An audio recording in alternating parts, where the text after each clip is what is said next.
Oke, assalamualaikum warahmatullahi wabarakatuh. Perkenalkan, nama saya Ahmad Firisdawan. Saya dari Prodi Sistem Informasi. NIM saya 2502010001. Pada kesempatan ini saya akan mereview materi Sistem Informasi Manajemen. Nah, untuk pertama-tama saya bentar. Nah, pertama materi ini menjelaskan pengertian sistem. Nah, sistem informasi menurut beberapa pakar seperti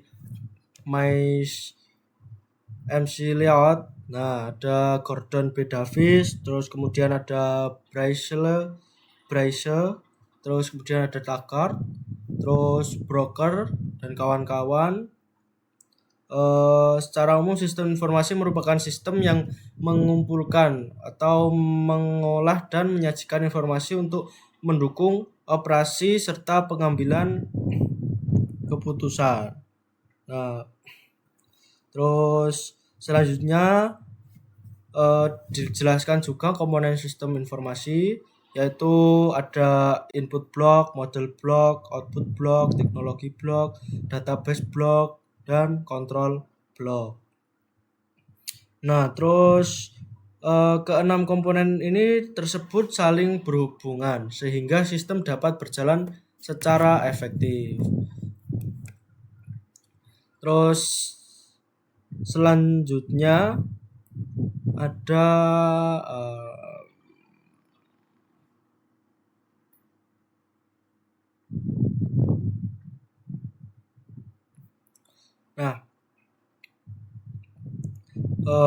ada pada halaman ini. Nah,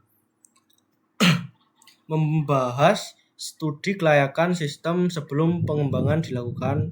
Aspek yang dinilai meliputi kelayakan teknis, terus kemudian ada ekonomi, hukum, operasional, dan jadwal implementasi agar sistem benar-benar layak diterapkan.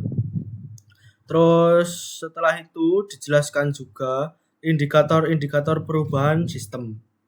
Misalnya adanya keluhan pelanggan, terus kemudian keterlambatan laporan, kesalahan pencatatan, terus tanggung jawab yang tidak jelas, serta kehilangan peluang bisnis.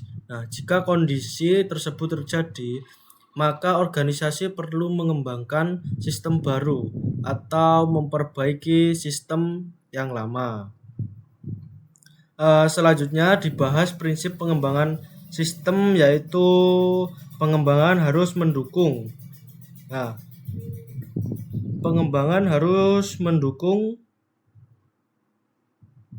kebutuhan manajemen, membutuhkan investasi, terus kemudian tenaga ahli, terus dokumentasi, terus ada tahapan kerja yang jelas. Nah, bagian utama materi membahas sistem development life cycle SDLC. Nah,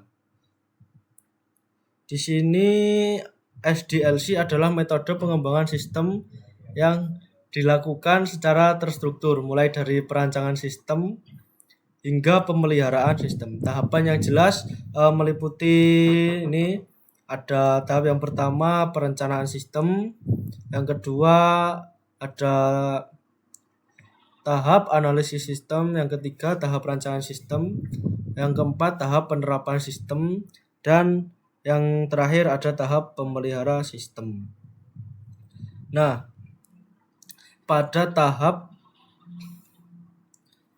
perencanaan sistem, kegiatan yang dilakukan adalah menyadari masalah, mendefinisikan masalah, menentukan tujuan, mengidentifikasi kendala, membuat studi kelayakan, serta menyusun usulan proyek. Terus kemudian pada tahap analisis dilakukan identifikasi kebutuhan informasi, penyusunan tim proyek, penentuan kriteria kinerja sistem, serta penyusunan rencana awal. Terus pada tahap perencanaan Sendi mau perancangan. Oh maaf.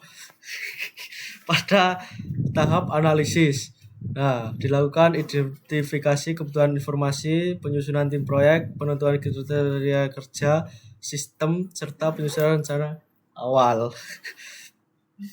Pada tahap perencanaan, dilakukan penyusunan rancangan rinci, evaluasi berbagai alternatif, sistem memilih konfigurasi terbaik, hingga menyiapkan usulan penetapan. Nah, pada tahap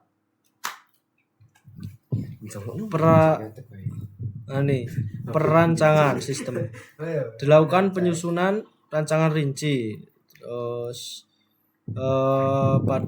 terus kemudian ada pada tahap implementasi, organisasi menyiapkan perangkat keras, perangkat lunak, database, fasilitas fisik, pelatihan pengguna, hingga sistem mulai dioperasikan. Nah, terus selanjutnya pada halaman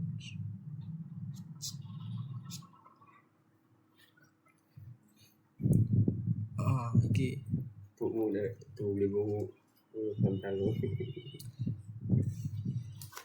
materi juga menjelaskan pendekatan SDLC secara internasional, termasuk waterfall life cycle ini, yaitu model pengembangan yang mengharuskan setiap tahap selesai sebelum tahap berikutnya dimulai. Selain kelebihan, model ini juga memiliki kelemahan sehingga kemudian berkembang metode iteratif dan prototyping.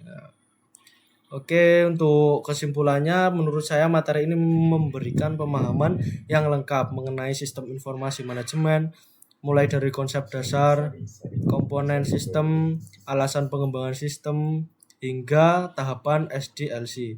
Materi ini penting karena membantu kita memahami bagaimana suatu sistem informasi dirancang secara sistematis agar mampu mendukung proses bisnis dan pengembalian keputusan secara efektif. Dari saya cukup sekian, kurang lebihnya saya mohon maaf. Terima kasih. Wassalamualaikum warahmatullahi wabarakatuh.